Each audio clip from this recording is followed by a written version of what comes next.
you're sorry that this happened, right? Are you kidding me? It's not that. I'm not even sorry I got caught. I wish he'd just killed me. I really want to die right now. Imagine sitting across from a man who calmly admits he strangled a woman, went to bed, and later carved her body into pieces as if it were routine. That's not fiction. It's the interrogation of Timothy Sullivan, a predator who thought excuses could bury the truth as easily as he tried to bury his victim. In this video, we unravel not just the details of Amy Ruby Lean's disappearance, but the psychology of a killer who blamed alcohol, circumstance, and even society while never once taking responsibility. You'll see how detectives use silence as a weapon, how Sullivan's contradictions betrayed him, and how every attempt at manipulation only sealed his fate. The story opens inside a stark interrogation room where six-year-old Timothy Sullivan sits, unraveling under the weight of his own secrets. What began as a missing persons case quickly spiraled into something darker. A woman named Amy Ruby Leans vanished after a 911 call that hinted at violence. Police weren't searching for a witness anymore. They were searching for a body. Chandler, do you need the police? The paramedics there? Yes, I need the police right now. What's going on? I was just attacked. By who? A roommate. Okay. He said, I'm going to kill you. No, I never touched her. Anybody put their hands on each other? Nothing. What begins as a missing persons report spirals into a chilling confession, a crime scene scattered across a city, and a sentence that ensures Sullivan will never walk free again. Stay with us as we peel back the layers of deceit, rage, and arrogance to expose how darkness hides in plain sight and why understanding these interrogations matters more than ever. By the end, you'll question not just what he did, but how easily anyone can convince themselves they're not the monster in the room.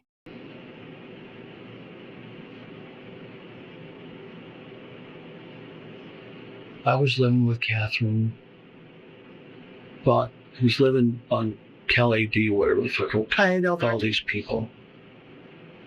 And I won't give you all those details because that's not what you're up, but I'd lived there for 8 or 9 months, and then what's his face, her boyfriend moved in, and then all of a sudden he's going to Chicago to bring her back, and I drove him to the airport because he didn't have a car. She came back, and I knew right away she was as goofy as he was, but yeah, it's okay. He showed me pictures of her when she was a model, and then when I saw her, it didn't look anything like that person. But anyway, it's okay. And so there was a little bit of flirting going on while we lived there. And I won't say it's well safe from her, but it started there. And I felt bad for Todd because, so nothing ever really happened, just innuendos, but when I moved out at the same time, which was July, maybe August 1st, I tried to get a hold of the lady who owned the house from July 1st because I had my rent. And I wanted to pay her. I wanted to be on time. I owed her for a garage door too that I put a dent in. And I had that money too. And but nobody got back in touch with anybody all month. And then at the very end of July, I wasn't home, but she gave me a notice to terminate a lease, which was fine because my lease was terminating. And then she got a notice to eviction, and then it listed all this stuff on it about her what wasn't true. And she somehow I met with her somewhere, and she gave me a copy of it because she was supposed to go to the Chandler court. And I told her I'd even come as a witness just because I hated the landlord so much. But then she ended up just doing a phone call. Okay. So I didn't hear from her for a while, and then she's like, well, I got to move all my stuff out of the house. I said, well, I have a storage unit a mile away. I said, you can have half of it. But I said, I'm not coming over to the house to move your stuff because I don't want to be there. And so I said, if you can find out a way to get it to there, I'll be there and give you a key, and you don't have to pay me. Well, it never happened. It never happened. She she short circuited somehow. I don't know how, but she just blew it all off, everything. And then she moved into this motel when she told me she didn't have any money. And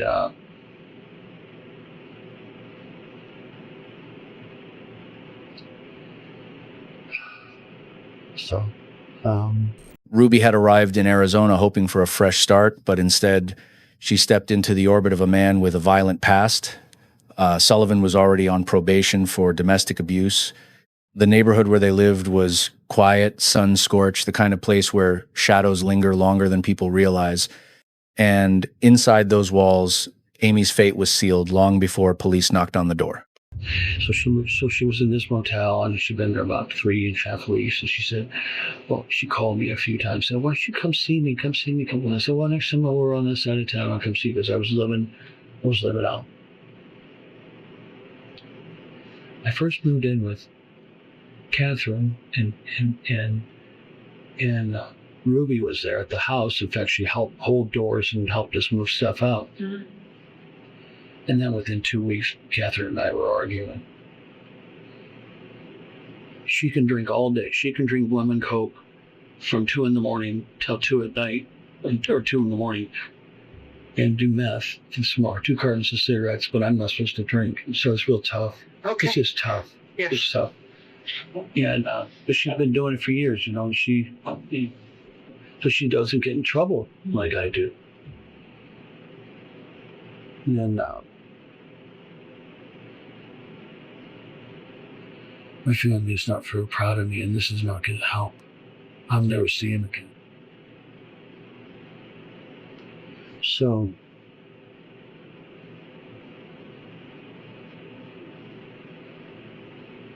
this electronic information that you have, I know what I did. I mean, I know what I Googled. Can't that just be circumstantial? Circumstantial evidence becomes very overwhelming very quickly. So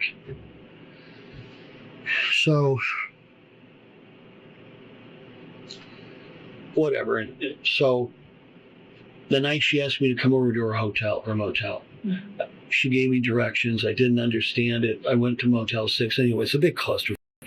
Finally, I figured it out, and I went over and saw her. I stayed there 10 minutes, as I told the other detective. We went out.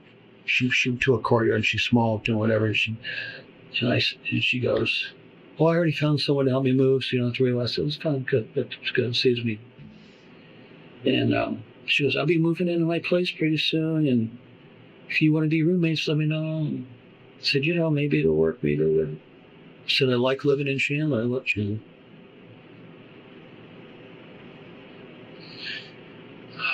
So, I don't know. She'd been there a few days. I think she said she moved in on the 3rd of the month. And I think I got there on the 7th. to the apartment. Okay. And I went over, checked the place out, walked around a little bit. That was it. And then I left. And I was living out west. And then have you been out there? That house in Avondale? Yeah. Yeah. Okay. Did they really think they were going to find a body out there? No, but it's kind of one of those things where we have to check the box Yeah. and tromp all over. Oh, but that was. It was. So.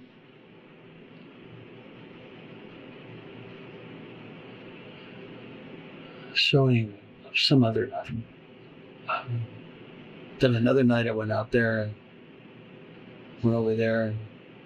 In the room, Timothy draped himself in excuses, blaming alcohol, blaming Amy, even blaming society. Detectives listened, but the walls told a different story. Burned clothes, disturbed soil, and blood traces left little to imagination, and when his words faltered, the evidence filled in the silence. This wasn't a man consumed by guilt. This was a man calculating how much truth he could afford to tell. She didn't know how to work her SRP box. She didn't know how to work her thermostat in her house. Mm-hmm. How many people don't understand the concept of a thermostat? And somehow she thought that the SRP box was hooked up to the thermostat. And so So anyway, so after doing that with her 3 or 4 times, I drove her car with her in it to Fry's, and I put $20 on the SRP thing for her, just to show how I was done. And then I don't know if we stopped in or we went back to the apartment. Mm-hmm.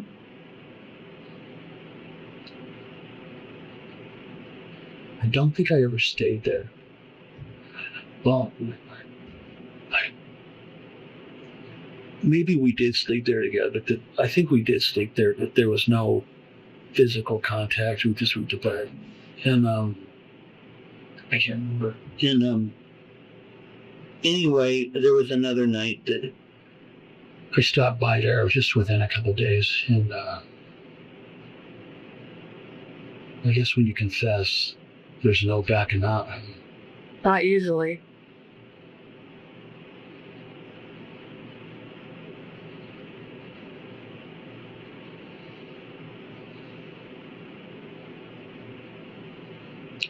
I just assumed get executed like tomorrow morning. Well, I can't help you out with that, but I can sit here and listen while we talk.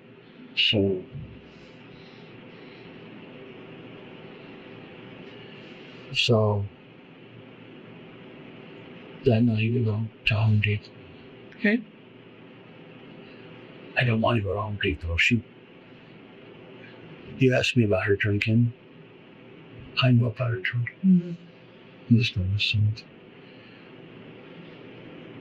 She's nuts to begin with. It doesn't make any sense that she screams constantly. I don't know if any of you were you able to confirm anything like that or like the other house. Yeah, and we've had a lot of contact with her family, including her mom. Yeah. And I'm gonna guess that there's some alcohol stuff kind of going on throughout the whole family. Okay. If that would be a fair statement. She says she hates her mom. She hates her family. But every time I was over there, the reason I left so quickly, generally, was because she continued to just scream at me. Okay. Scream about anything. Like one time I used my teeth to open up a package of something and she goes, "Oh my God, you're such an idiot. You're using your teeth to open up." I'm like, just screaming. Mm-hmm. So As his account slid into the night of the killing, the atmosphere grew heavier. He spoke about Ruby's screams with chilling detachment, as though her voice was nothing more than static in his memory.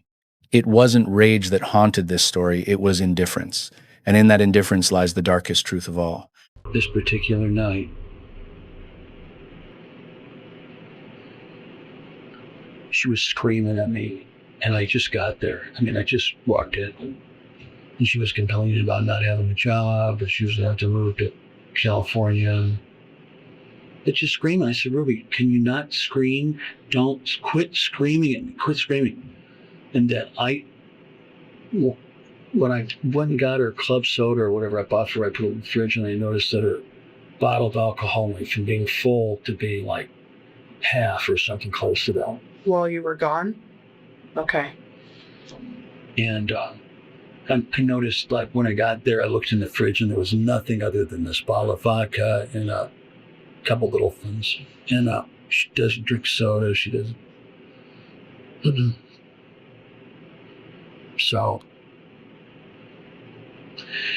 So I left in her car by myself because she said there was some noise from when we were in it earlier. She said there was this clunking and showing me a chunk on the soul. Drove it over to the 99-cent store on the school.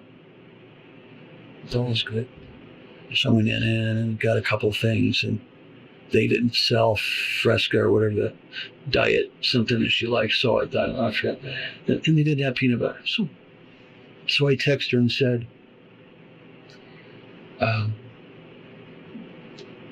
something like, she told me, so I said, this store didn't have peanut butter, and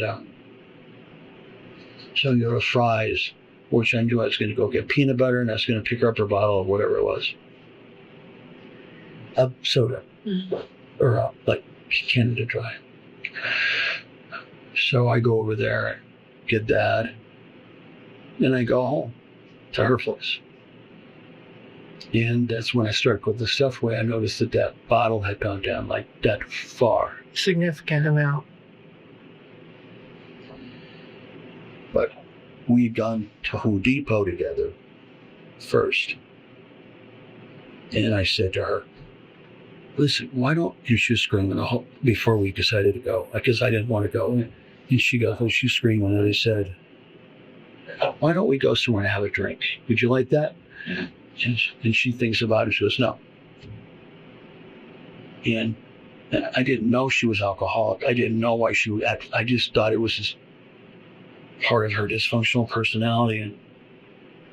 And so she goes, but I do want to go to Home Depot and get your dog a rug so that if you move in here, she's got a place to lay down because she's not going to sleep on the bed.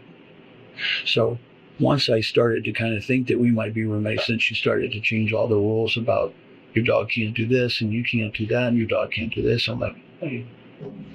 And I hadn't moved out of that place out west yet. All my furniture was there.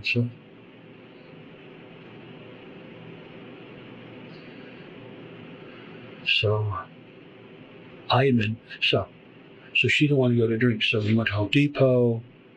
She bought a rug and she bought a plant. And I was trying to stay away from her. So I don't know if you've looked at the video yet, but you'll see that I'm on one side of the store and she's on another side until the very end. Did you? Just kind of doing avoidance. Yeah. Yeah. And so I went and used the bathroom because I'd been drinking beer. So I went and used the restroom. She was at the garden center checkout with a cart, and she was paying for it. And He tried to dress his violence in excuses, claiming he had just finished domestic violence classes, that he swore never to raise a hand again, but promises collapsed quickly when tested. What he described wasn't an accident. It was an explosion of rage, a grip around a woman's throat until her voice was silenced forever. So we went back home, and the streaming continued, and I just got done taking domestic violence classes. Mm-hmm. Just got a probation. You know that too, probably. For domestic violence, It was a long haul. And so the last thing I want to do is lay my hands on her. And there's not much to her. So I said, hey, when she started to scream at me when we got home, I said, you told me my purse was still on the cart, and, it's all your fault. I'm like, and that's how she used to talk to Todd. She used to scream at Todd just like that at the house we all lived in. Mm-hmm. And I'm like, I'm not Todd. Don't be screaming at me like Todd. I'm not your boyfriend. Because I wasn't her boyfriend. And then she wouldn't quit screaming. So I said, I'm going to leave. I'll be back later. And I'll be back in an hour. So I left in my car. And I went to Sonny's, which is a gentleman's club. Mm-hmm. And I drank. 3. And guess this is what you wanted to hear. Mm-hmm. So I was very inebriated. When I drink, I generally have a shorter temper. Okay. And that's common for a lot of people. Yeah, but the way I reacted wasn't. So I come home. I'm in a good mood. I don't get table dances and all that shit. I just go there and kind of clean. Todd told my gal, she goes, what are you doing here now? I'm sitting here for like 2 years. So I'm having a fight with a gal. So I decided to. And as I drove past the building where I took my domestic violence classes in Chandler, I thought, I should probably go back there and get like a brush shop deal some Saturday. Did. I really did. Yeah. I really like those classes. It's kind of like going to church. Anyway, so when I got home, she just continued to scream at me, and I'm sitting on. There was no sofa or anything, right? I had a desk there. She had a desk. I had a chair. She had a chair, but I moved my shit out. But I sat on my chair, and she was in the kitchen.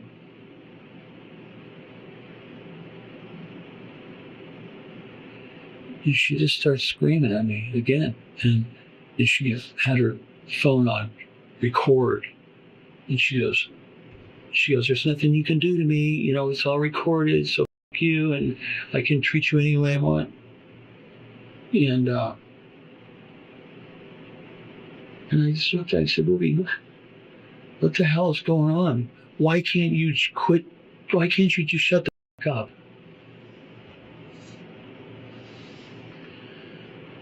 And she just kept going, and I got up off my chair, and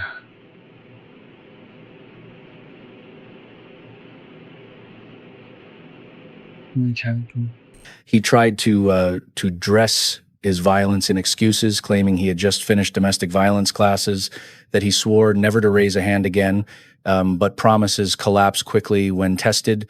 What he described wasn't an accident. It was an explosion of rage, a grip around a woman's throat until her voice was silenced forever. So when you said that you attacked her, that means different things to different people. I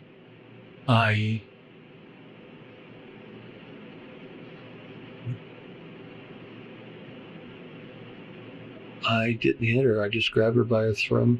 Yeah.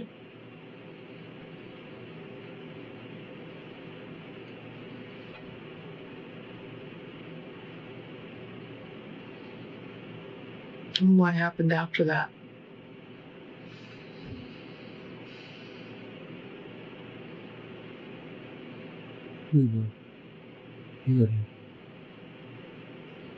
Right. Mm-hmm. They're not going to give me a reduced sentence for this because it was what's the word you use? Premeditated? I don't know. When you do some really crazy, heinous. Oh, well, that doesn't have to do with sentencing and stuff. Are you talking about like mitigating and aggravating factors? Just talking. Yeah. So premeditated is what makes it first degree, not second degree or manslaughter. Premeditated is when, like, you went over there with a plan to do this. Between my drunken state of mind and my anger, it just exploded in a rage, insane, and I couldn't stop myself. I mean, she'd been yelling at me for 3 days in a row. Here, shut up. Yeah. When you grabbed her by her throat, what happened? She eventually quit breathing. By now, there was no mistaking it. Timothy Sullivan had admitted to killing Amy Ruby Leans, and worse, to discarding her remains like trash scattered across the city. His concern wasn't for the woman he silenced, but for how much prison time his words might cost him. In the theater of interrogation, Timothy wanted pity. What he earned instead was infamy, an ending as predictable as it was deserved. What did you do after that?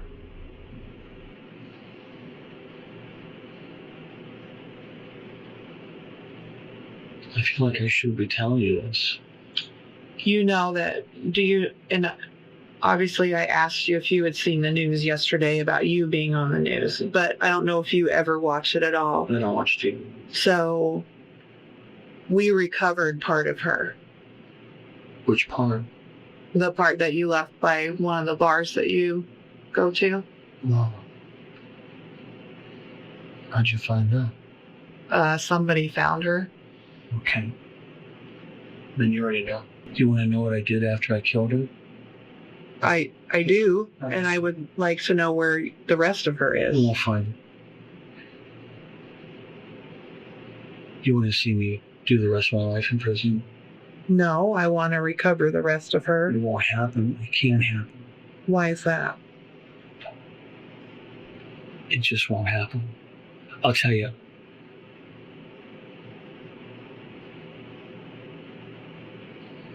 So after I killed her, I went to bed. Okay.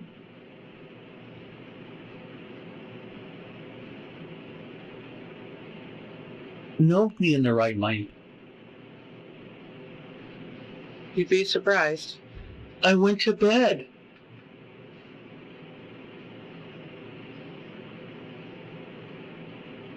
Does Catherine know that you found part of it? No.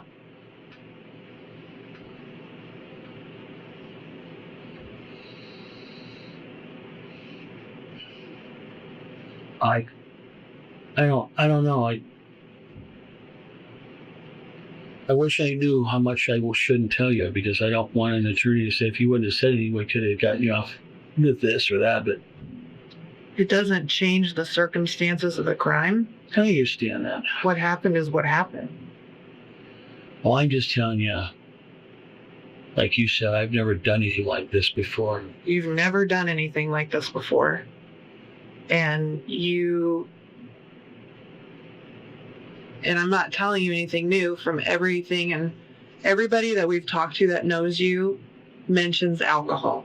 Okay. And that is something that, there's a lot of people that can go have a beer every now and then and whatever.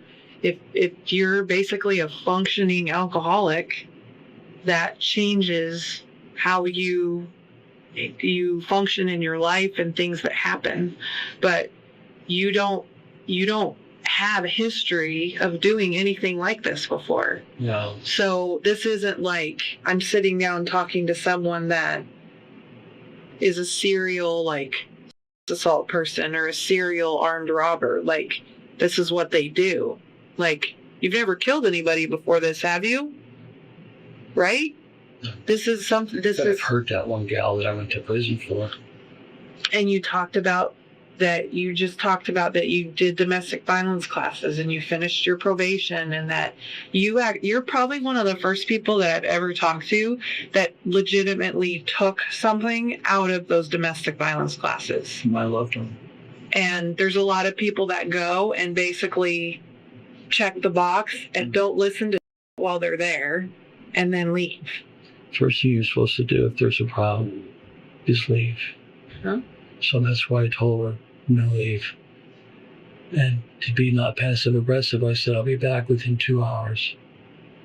So when you went to the dollar store and stuff? No, when I left. Oh, it's the Sunnies. Yeah. Sorry. No, it's okay. As the interrogation drags on, Timothy slips deeper into contradictions. He speaks of past violence as if it were lessons learned, yet repeats the same chilling pattern. Alcohol becomes his shield, his excuse for cruelty, but behind the words, the truth festers, he chose silence through suffocation, then silence through burial. I probably pounded 12 beers in an hour and a half or whatever. And had you had alcohol already? yeah. Okay. Yeah. And normally, though, I don't go off normally don't go over like that. So, like this gal that I went to prison over the first time, you would think I'd learn. She was taking, I was drinking. She was doing spice. And I didn't know what spice was. I didn't know, because I don't do that. And she came home from work one day, and I was already home, and we were living together, and she wanted to argue about everything. And so I said, I think I'm going to go to bed. So I went to bed at 8 o'clock. And at midnight, she came up and took a lamp and broke it over my Was that your scar right there? Yeah. Broke me over the head. And I did the same thing. I got up and I grabbed her neck, her throat. Yeah. But I caught myself and I let up. This didn't happen. Not with Ruby. So when you took Ruby from the apartment, where did you take her? I wrapped her up. In the sheets? Huh. I'm already going to prison, right? I mean, this is already a done deal. If you are convicted of something involving the death of a person, it's typically prison. No, I guess. So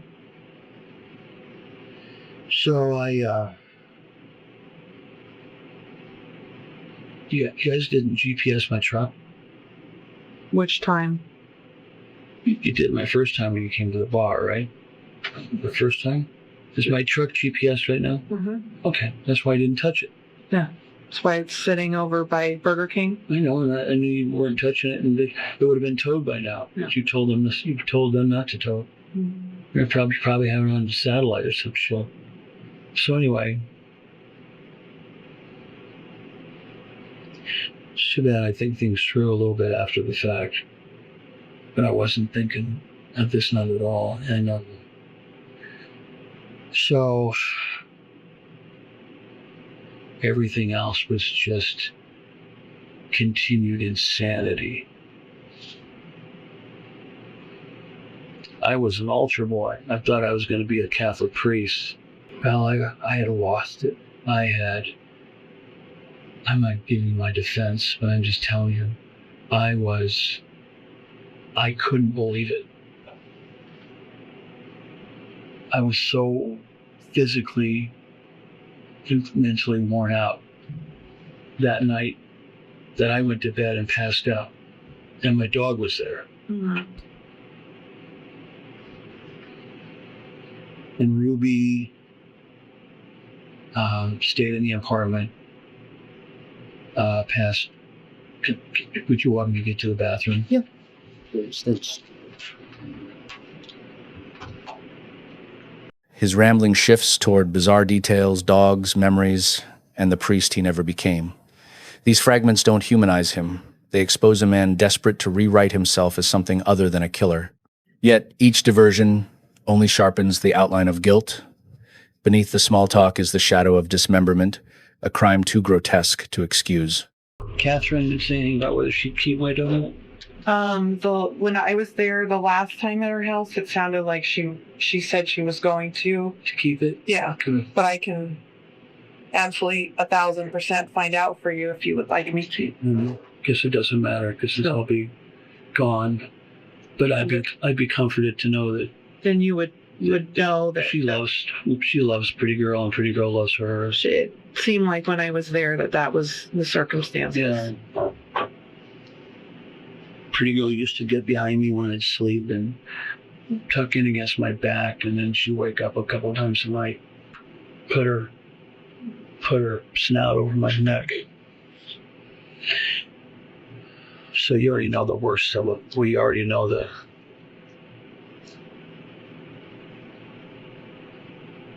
If I told you, I'm not looking to do an insanity plea here, but I'm just saying, I couldn't believe my behavior.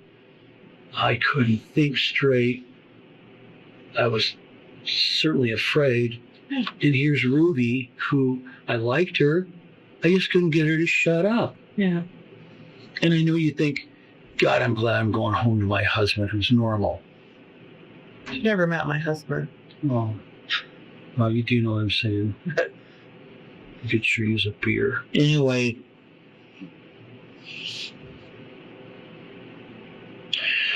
So Ruby lay dead in the apartment for a couple days. Okay. I didn't know what to do. I couldn't bring her back to life. I didn't know. I just wish none of it had happened. I just wish I'd never come over to her place.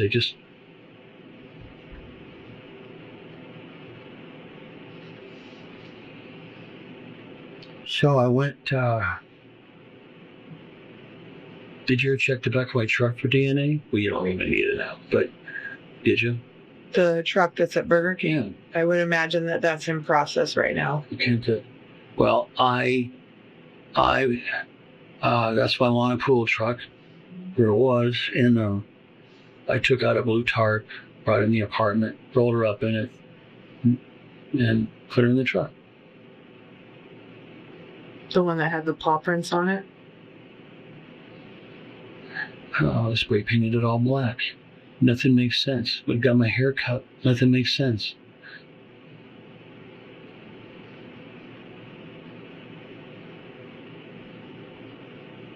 So after you put her in your trunk, what did you I do? took her to Catherine's and I buried her. In that spot in the backyard? And then one drunken night, Catherine and I got into it. So I had to move her. And I know that's why you guys probably went out to the west, to the farm thinking, where do you move her to? Mm-hmm.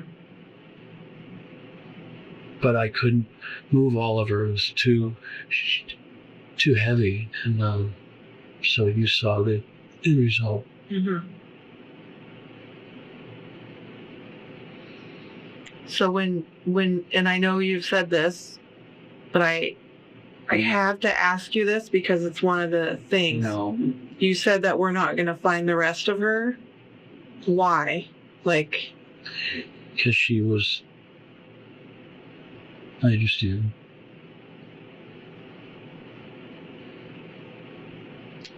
As you know what I did. mm-hmm. Did you know that had happened before you found her torso? That you had dismembered her? No. Once we found her, and then obviously Yeah. that. Well, I figured your forensic people figured that out.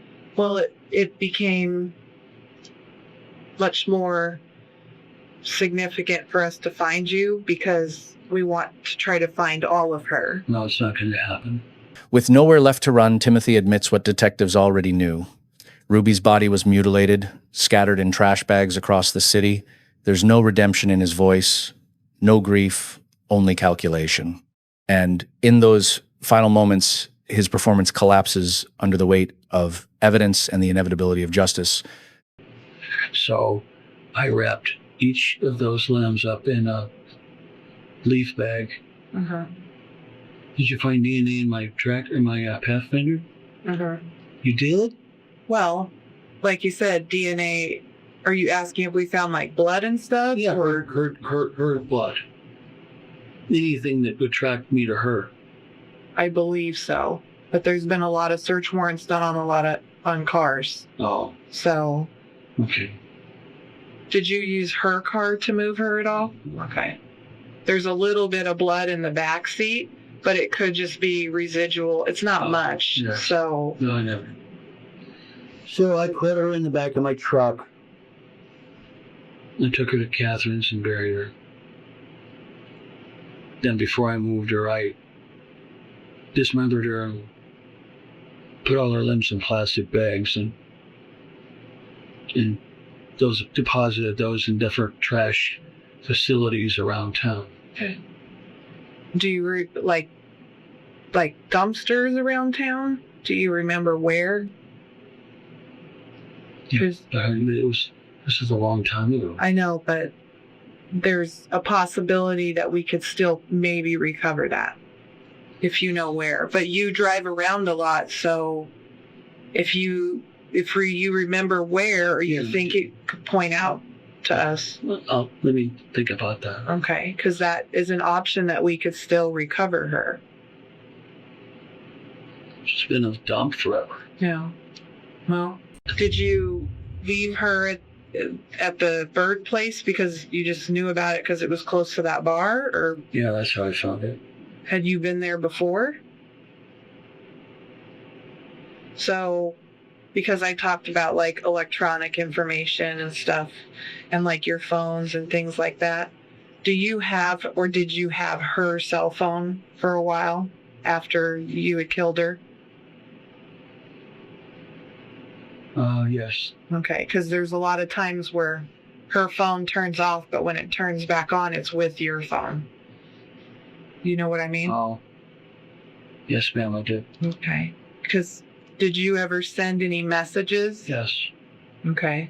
Like to Officer Farley? I don't know who that is. One of the original patrol officers that was... Yeah. Okay. Because he received a message from her phone, but it's not typed in a way that she normally types. So I didn't know if that was you or not.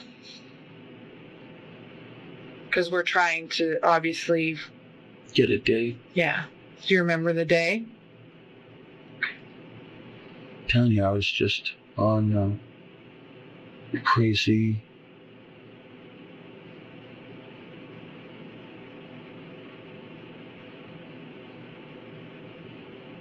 Tim, you're sorry that this happened, right? Are you kidding me? It's not that. I'm not even sorry I got caught. I wish you'd just kill me. I really want to die right now. I really want you to just kill me.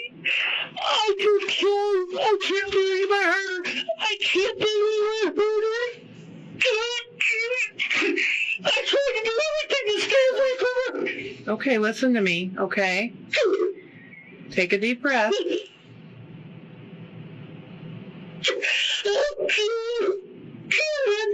You want some water? No. Okay. I just wish we could go back. I just wish we could go back. Listen to me. Listen. Tim, listen to me, okay? There's a lot of people that sit in this room that don't care about It doesn't matter. happened. It doesn't matter. It doesn't matter. Oh, God. I have so many people in my life, and I can't just avoid them. And poor Ruby. God damn it. That should be the penalty for being drunk. She should die because she got drunk and kept screaming at me.